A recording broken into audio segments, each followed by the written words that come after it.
अस्सलाम वालेकुम नाज़रीन, मुअम्मर कज़ाफ़ी एक मतलब फिर हाज़िर है नया दौर के प्लेटफ़ॉर्म से। नाज़रीन, हमारे बड़े ही प्यारे गेस्ट इरफ़ान खान साहब हमारे साथ मौजूद हैं। अस्सलाम वालेकुम खान साहब, क्या हाल है आपके? वालेकुम सलाम, शुक्र अल्लाह का जी। मुज़ाकरात भी होते हैं और जब भी मुज़ाकरात होते हैं तो वो यकीन दहानी करवाते हैं अफ़गानिस्तान की जानिब से कि पाकिस्तान के खिलाफ अपनी सरज़मीन नहीं इस्तेमाल होने देंगे। और डीजीएसपीआर भी बताते हैं कि देखिए डेली ये बेसिस पे हमारी जानिब से ऑपरेशंस होते हैं और उन ऑपरेशंस में पाकिस्तान की अफ़वाज के नौजवानों की शहादतें भी होती हैं। और इतनी बड़ी तादाद में ऑपरेशंस के बावजूद क्यों नहीं ये दहशतगर्द कंट्रोल में हो रहे या इन पर काबू पाया जा रहा? देखिए ये बिल्कुल वाज़ेह है कि ये हो नहीं सकता। आज की मैं आपको बात करूँ मतलब कि आज के दिन की एक दिन में सिक्योरिटी फोर्सेस और केपी पुलिस बनू में और डेरा खान में ऑपरेशंस किए। बनू में जो इतलात हैं सिक्योरिटी फोर्सेस की वो कह रहे हैं कि 22 दहशतगर्दों को हलाक किया गया और जो डेरा इस्माइल खान है वहां पर 38 दहशतगर्दों को हलाक किया गया।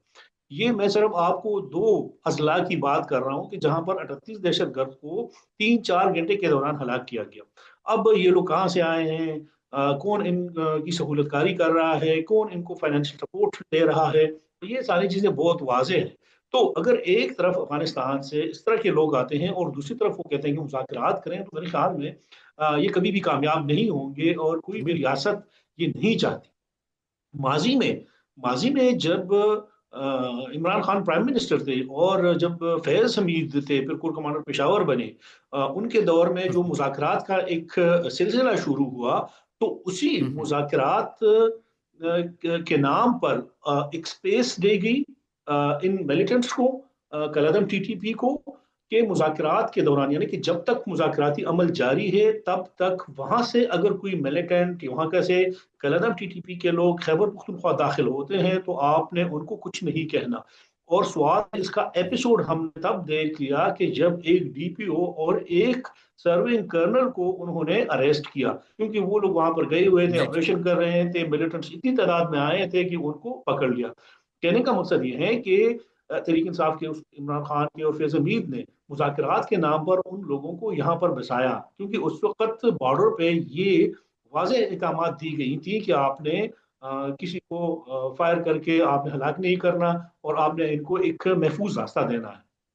तो सवाल ये है कि उनका भी फिर हुँ, वो एहतसाब होना चाहिए। अब जब वो मुज़ाकराती सिलसिला ख़त्म हो गया, गुज़िश्ता 4 साल से मुज़ाकरात हो रहे हैं। मुज़ाकरात तो ये भी हैं कि 15 अगस्त 2021 को जब उन्होंने काबुल पर कब्जा करना था या इक़्तिदार हासिल करना था, तो उससे पहले दोहा एग्रीमेंट हुआ था। उसमें वाज़ह तौर पर लिखा गया है कि अफ़गानिस्तान की सरज़मीन किसी भी मुल्क के खिलाफ इस्तेमाल नहीं होगी।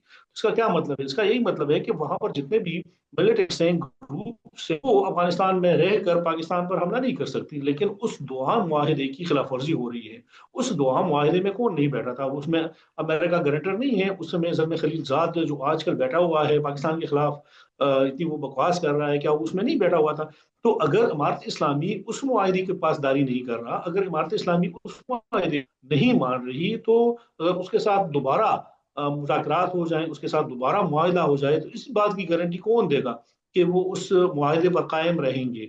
इस बात की गारंटी कौन देगा कि अफगानिस्तान में जो मौजूद मिलिटेंट ग्रुप है वो उनके खिलाफ वो कार्रवाई करेंगे? कभी भी नहीं करेंगे, क्योंकि उसके पीछे जो लोग हैं जो उसको फंडिंग कर रहे हैं, हिंदुस्तान है, तो वो सबको आया है, सबको वाजे है, और उनकी सपोर्ट के बगैर वो कभी भी नहीं करेंगे। हमने देखा ना कतर जब मुज़ाकरात हो रहे थे अभी हाल ही में, उसमें क्या हुआ? इस्तांबुल में जो मुज़ाकरात का एक दौर हुआ, उसमें क्या हुआ हुँ। कि इमारत इस्लामी की बिल्कुल, पूरी हुकूमत किससे डिक्टेशन लेती रही कि मुज़ाकरात के बिल्कुल। दौरान वो बाहर आकर किससे फ़ोन पे राब्ते में रहें?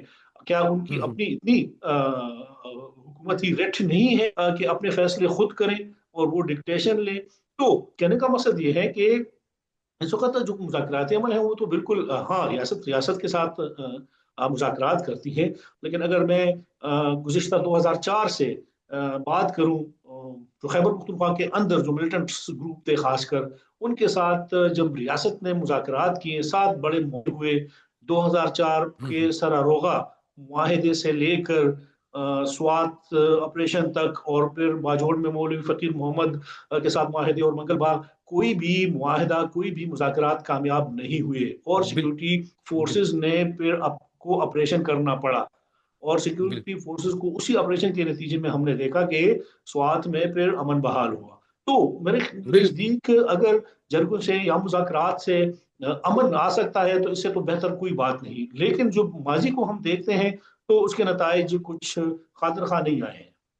बिल्कुल नाज़रीन, जिस तरह के इरफ़ान खान साहब क बड़ी इम्पोर्टेंट उन्होंने बात की है कि जितने मर्ज़ी मुज़ाकरात कर लें, जब उन मुज़ाकरात पर अमल नहीं होगा, तो ऐसे मुज़ाकरात का कोई फ़ायदा नहीं। फिर उस पाक कोई भी स्टेट होगी तो फिर वो उसको मिलिट्री के थ्रू अपनी रिट को कायम करेगी और वहाँ पर जो उनको करना पड़ेगा ऑपरेशंस वग़ैरह, उसी से ही वो चीज़ें बेहतर होंगी।